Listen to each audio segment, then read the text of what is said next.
When your Westinghouse heated blanket stops working, the first troubleshooting step is a simple power cycle reset. This process clears the internal system and resolves most common issues. Step 1. Turn off the blanket completely using the power button on the controller.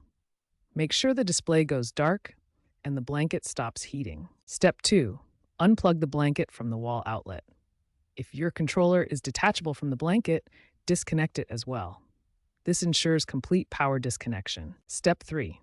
Wait 10 to 15 minutes.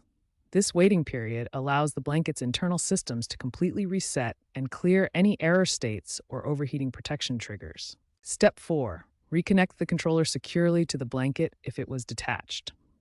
Ensure all connections are tight and properly aligned to prevent connection errors. Step 5.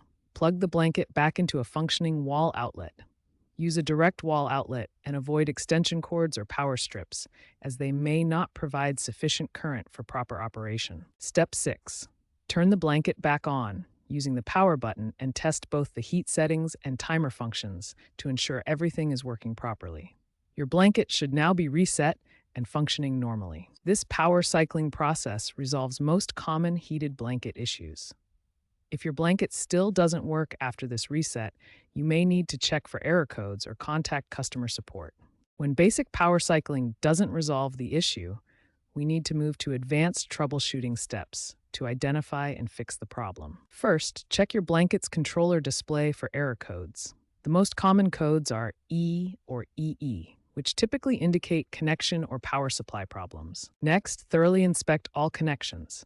Check where the controller plugs into the blanket, ensuring the connection is secure and properly aligned.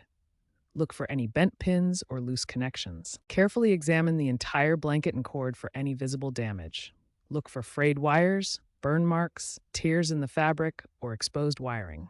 If you find any damage, stop using the blanket immediately for safety reasons. Try using a different wall outlet to rule out power supply issues. Avoid extension cords or power strips as they may not provide sufficient current. Also, verify your timer settings and cycle through different heat levels to test functionality. If all troubleshooting steps fail to resolve the issue, contact Westinghouse customer support for technical assistance or warranty claims. If your blanket is out of warranty and cannot be repaired, it's time to consider replacement for safety and reliability.